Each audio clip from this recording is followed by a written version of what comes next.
వారి యొక్క సందేశాన్ని అందిస్తారు. వారిని మాట్లాడవలసిందిగా కోరుతూ సవినయంగా ఆహ్వానిస్తున్నాం.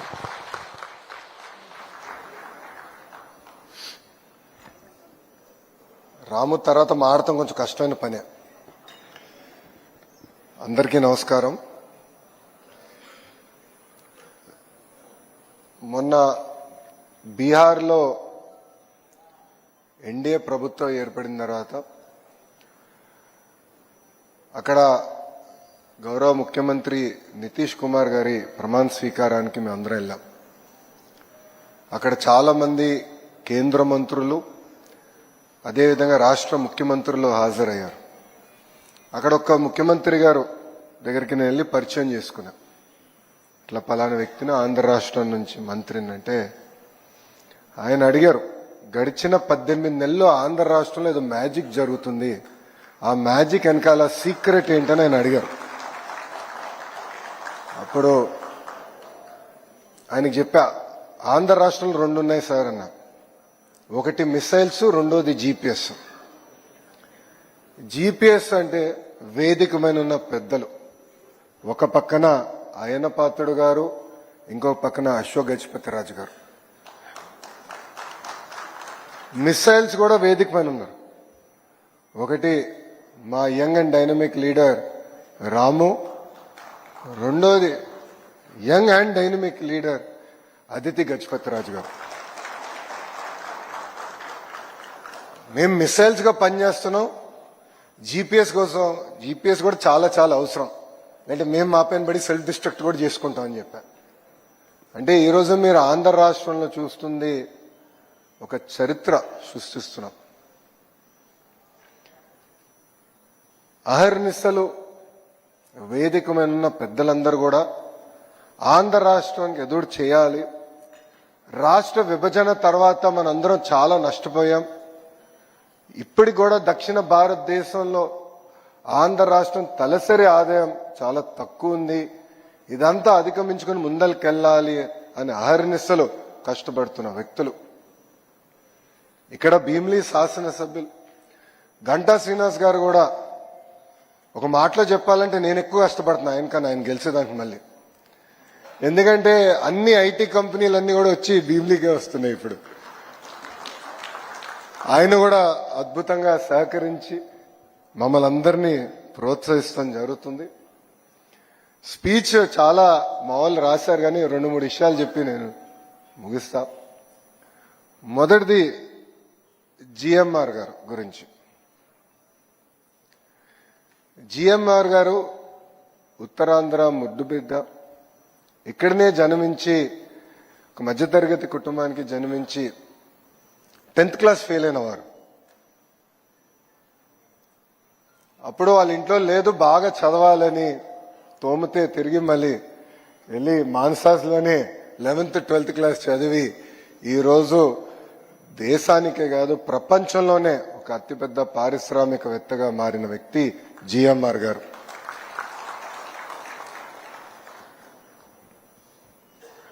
జిఎంఆర్ గారు ఆనాడు హైదరాబాద్ ఎయిర్పోర్ట్ కట్టాలని ఆయన అనుకున్నారు.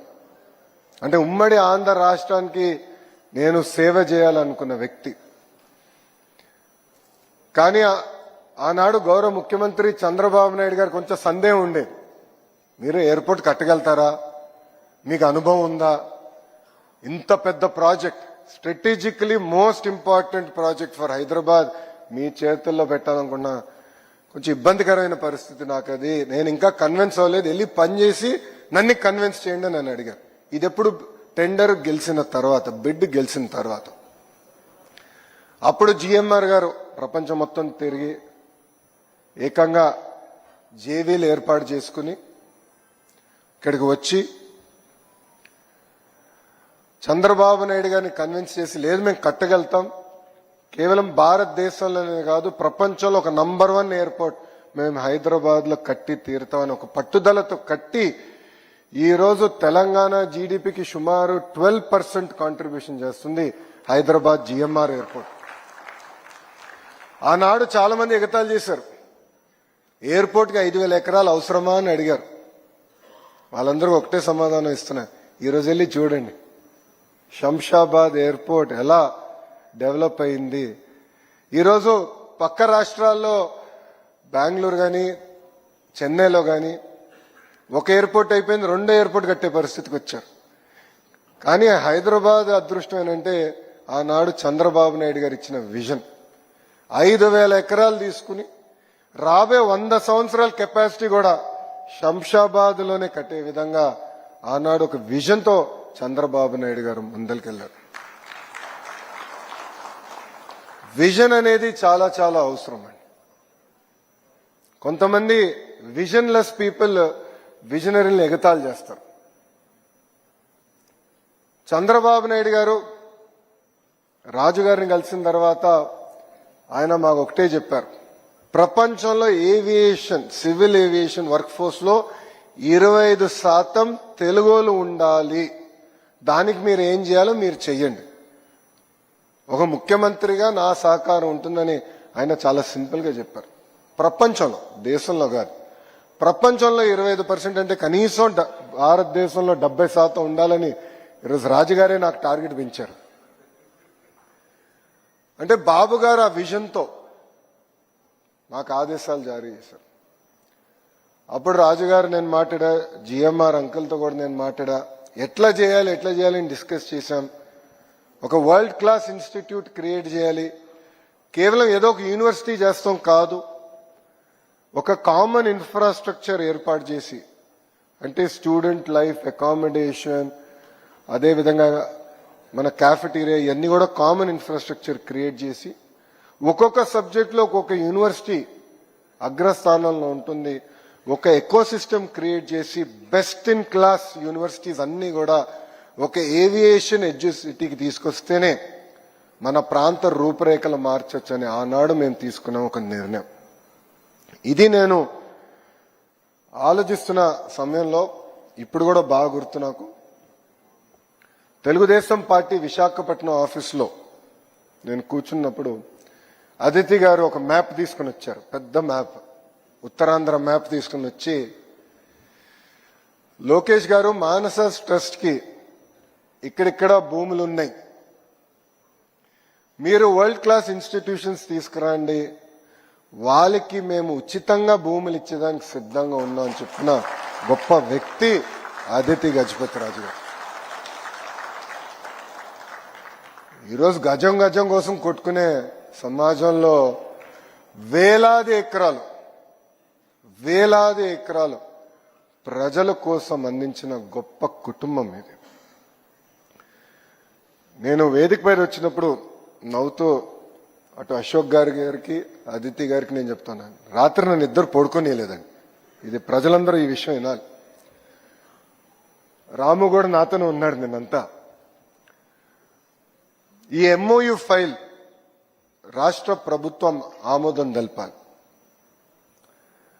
సో నాకు రాత్రి ముఖ్యమంత్రి గారి కార్యాలయంతో నేను ఫాలోఅప్ చేస్తున్నాను, ఎందుకంటే గౌరవ ముఖ్యమంత్రి గారు పర్యటనలో ఉన్నారు, ఫైల్ తొందరగా క్లియర్ చేయాలని నేను ఫాలోఅప్ చేస్తున్నా. అప్పుడు గౌరవ ముఖ్యమంత్రి గారు సెక్రటరీ గారు నాకు ఫోన్ చేసి, ఫైల్ వచ్చింది, 90 పర్పెచువల్ గా ఉచితంగా భూమి, అంటే లీజ్ కూడా కాకుండా ఉచితంగా భూమి ఇద్దామని ఈ ఫైల్లో ఉంది, ఇది సాధ్యం కాదు అన్నారు. అప్పుడు నేను అన్నా, దాతలు లేని ఇబ్బంది మనకెందుకు సార్ ప్రభుత్వంగా అన్నా. లేదు, ఒకసారి మీరు మళ్ళీ మాట్లాడండి, ఏదో టోకెన్ అమౌంట్ ₹1 పెట్టాల్సి వస్తుందేమో అన్నారు. ప్రయత్నిస్తాను సార్ అన్నా. అశోక్ గారికి ఫోన్ చేసేంత సాహసం నేను చేయాల. అదితి గారికి ఫోన్ చేశా, సస్యమేర ₹1 కూడా ఒప్పుకోలేదు, వాళ్ళు ₹1 కూడా ఒప్పుకోలేదండి. అంటే ఆ పట్టుదల, కమిట్మెంట్ సమాజం పట్ల ఎంత ఉందో దయచేసి ప్రజలందరూ గమనించాల్సిన అవసరం. ఒక గొప్ప మనసుతో మా కుటుంబంలో ఏవియేషన్ బ్లడ్ ఉంది. మా ఫ్యామిలీలో ఒకరు ఆనాడు బ్రిటిష్ కాలంలో ఒక పైలట్ లైసెన్స్ రావాలంటే చాలా కష్టమైన పరిస్థితి, అలాంటిది మా కుటుంబంలో ఒకరికి వచ్చింది, ఏవియేషన్ లో మా బ్లడ్ లో ఉంది, మా మానసాస్ పేరు పెట్టారు, అది చాలు మాకని చెప్పిన గొప్ప గొప్ప కుటుంబం వేదిక మీద ఉన్న కుటుంబాన్ని సభాముఖంగా ప్రజలందరికీ తెలియజేస్తాను. ఇది నేను ఎందుకు చెప్తున్నానంటే ఆలోచనలు రావచ్చు, చేయాలనే తపన ఉండొచ్చు, కానీ కలిసికట్టుగా వచ్చి ఎస్ మీరు నడవండి, మీరు చేయండి, మీకు అండగా నిలబడతాం అని చెప్పే వాళ్ళకి చాలా తక్కువ మంది ఉంటారు. నిజంగానే ఈ సభాముఖంగా అశోక్ గారిని, అదేవిధంగా ప్రత్యేకంగా అదితి గారిని, వాళ్ళిద్దరికీ నా హృదయపూర్వక కృతజ్ఞతలు తెలుపుకుంటున్నాను. ఈ ఎడ్యుసిటీ అనేది కేవలం రాష్ట్రానికి దేశానికే కాదు, ప్రపంచానికి ఒక ఆదర్శంగా నిలబడబోతుంది. ఆనాడు ఎట్లయితే మనందరం కథలు విన్నాం ఐఎస్బి గురించి, this will be an institute that will be better than the Indian School of business.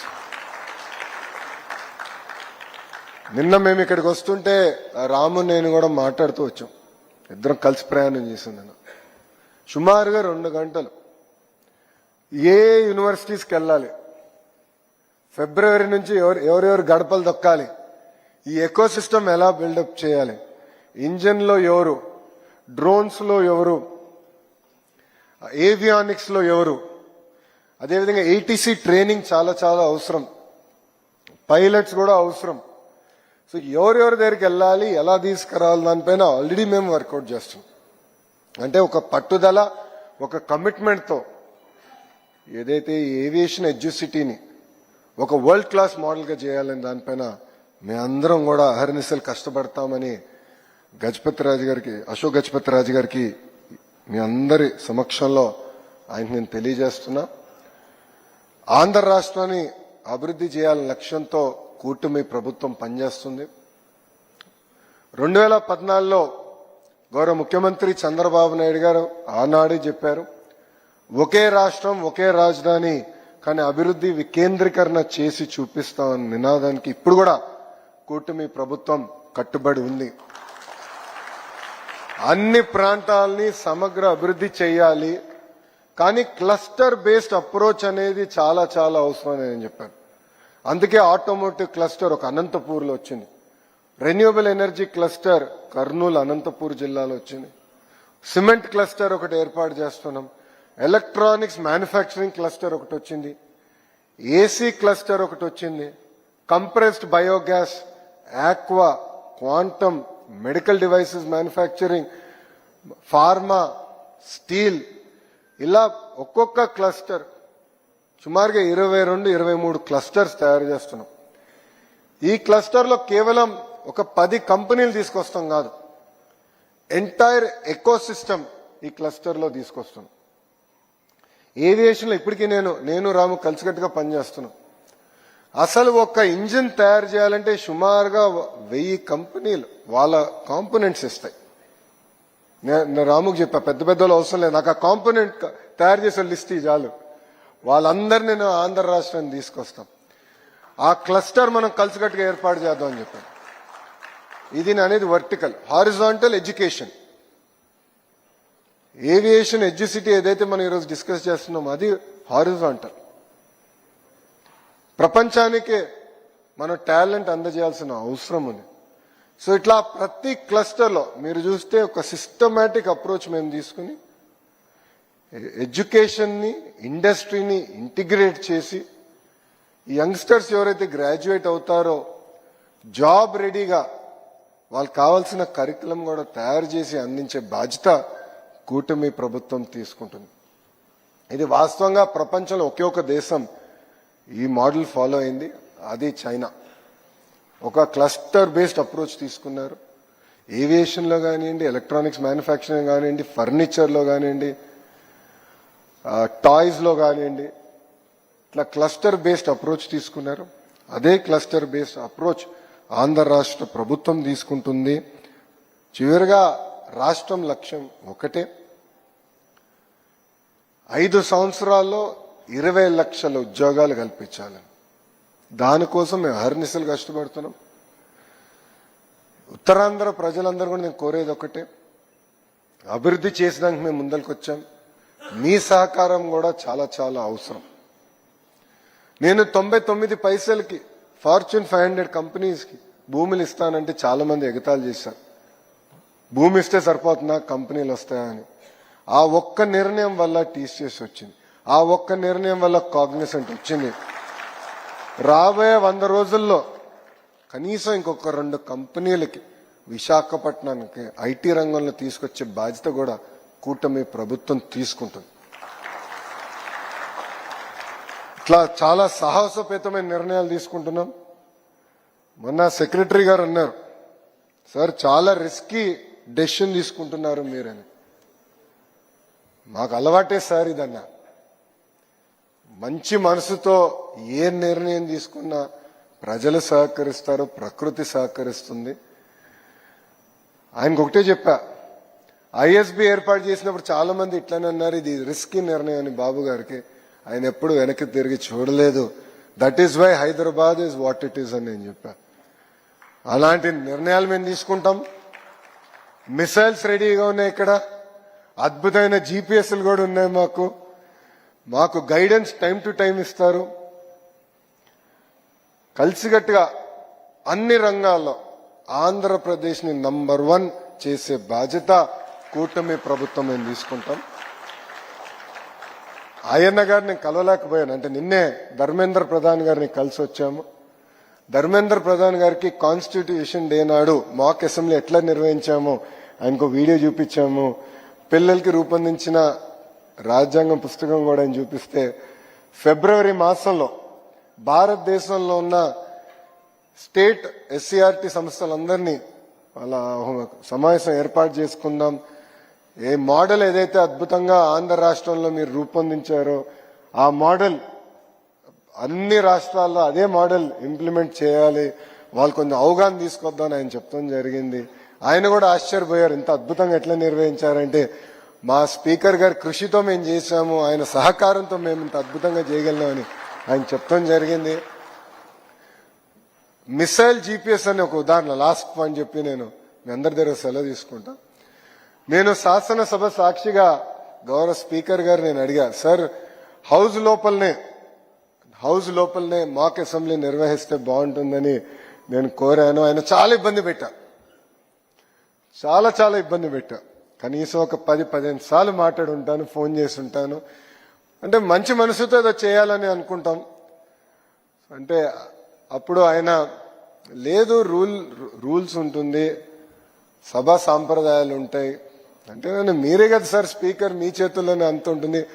Last rule book లో లాస్ట్ రూల్ ఉంటుంది, if speaker so desires can override all the previous rules అని last rule ఉంటుంది. నేను ఆ rule coat చేశా. Okay, ఇంక వీడితో మాడితే కష్టం అని చెప్పి డైరెక్ట్ గౌరవ ముఖ్యమంత్రి గారి దగ్గరికి వెళ్ళి, ఈ మిసైల్ ఇబ్బంది పెడుతున్నాడు, మీరు జీపీఎస్ గా డైరెక్షన్ ఇవ్వండి, ఈ మిసైల్ కి లోపల పెట్టాం. కానీ అసెంబ్లీ ప్రాంగణంలో అద్భుతంగా ఒక టెంట్ వేసి అసెంబ్లీ లోపల ఎలా ఉంటుందో అదే విధంగా మేము చేస్తాం, ఆ మిసైల్ కి మీరు డైరెక్షన్ ఇవ్వండి అని చెప్పిన గొప్ప వ్యక్తి అయ్యన్న పాత్రుడు గారు. మొత్తం కార్యక్రమం అయిన తర్వాత నాకు అర్థమైంది ఎందుకంటే కొంతమంది ప్రతిపక్షాలు ఉన్న వాళ్ళు తెలియక ఎక్కడ నిర్వహించాం కూడా కనీసం అవగాహన లేక మా పైన ఆరోపణలు చేశారు. అప్పుడు నాకు జీపీఎస్ గొప్పతనం ఏంటో నాకు అర్థమైంది. ఒక మాటలో చెప్పాలంటే అటు రాముకు కానివ్వండి, ఇటు అదితి గారు కానివ్వండి, నాకు కానివ్వండి, we are very lucky to work in Telugu Desam party. ఇది మా అదృష్టం. ఎందుకంటే ఒక పక్కన సీనియర్స్ గైడెన్స్, ప్రోత్సాహం అద్భుతంగా మాకు దక్కుతుంది.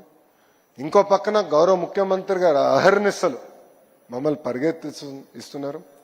మన పట్నాలో వెనకాల సీట్లో ముగ్గురం కూర్చున్నాం, గౌరవ ముఖ్యమంత్రి గారితో రాము నేను కూర్చున్నాం. అప్పుడు నవ్వుతానని ముఖ్యమంత్రి గారు చెప్పా, సార్ మేము 10 కేజీలు మోయగలితే మీరు 14 కేజీలు ఇస్తారు సార్, మేము 14 మోయగలితే మీరు 18 కేజీలు ఇస్తారు సార్, 18 మోయగలితే 20 కేజీలు కూడా మీరే ఇస్తారు, మమ్మల్ని మీరైతే పడుకోనీయరని చెప్పాం. అంటే కుర్రలు ఏం చేస్తున్నారు మీరు ఇంకా అని చెప్పి మమ్మల్ని ఎగతాళి చేశారు గౌరవ ముఖ్యమంత్రి గారు. But really we're very lucky. మాకు అద్భుతమైన గైడెన్స్ ఉంది, టైం టు టైం ఫీడ్బ్యాక్ ఉంది. ఏ చిన్న క్రైసిస్ ఉన్నా గౌరవ ముఖ్యమంత్రి గారు ఫోన్ చేస్తారు, అశోక్ గారు మాకు గైడెన్స్ ఇస్తారు, అయ్యన్న పాత్రుడు గారు కూడా నిర్మోహమాటంగా మా అందరికి ఫోన్ చేసి, అందరికీ తండ్రి లాంటి వాళ్ళు వేదిక మన ఇద్దరు పెద్దలు మమ్మల్ని గైడ్ చేస్తూనే ఉన్నారు. నేను వాళ్ళని సభాముఖంగా కోరుకునేది ఒకటే, మీ గైడెన్స్ ఎప్పుడు మాకు ఉండాలి, మీ బ్లెస్సింగ్స్ ఎప్పుడు మాకు ఉండాలి. ఎందుకంటే ఒక పక్కన అయ్యన్న గారు కానివ్వండి, ఇంకో పక్కన అశోక్ గారు కానివ్వండి, ఫస్ట్ టైం వాళ్ళిద్దరూ శాసనసభ్యులు అయినప్పుడు మేము ఇంకా పుట్ల, రాము కానీ నేను కానీ ఇంకో పుట్టిన కూడా పుట్ల. So we are very lucky. తండ్రి లాంటి వారు, మీ గైడెన్స్ ఎప్పుడు మాకు ఉండాలి.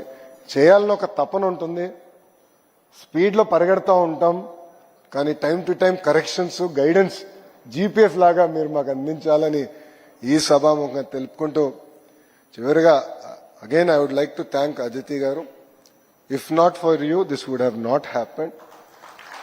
Your guidance has been amazing.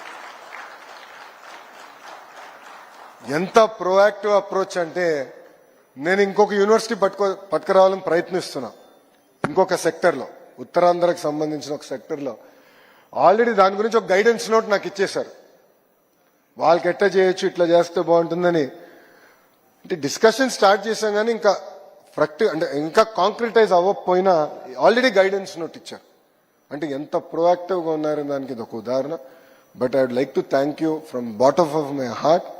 If not for that meeting we had in party office, this wouldn't have happened. You opened my eyes, you opened to the world of possibilities. Really, I truly appreciate your commitment to not only serve the people of Vijayanagaram, but to serve the people of Andhra Pradesh and people of Bharat. Thank you very much. Andarki namaskaram. Jai Hind. Thank you.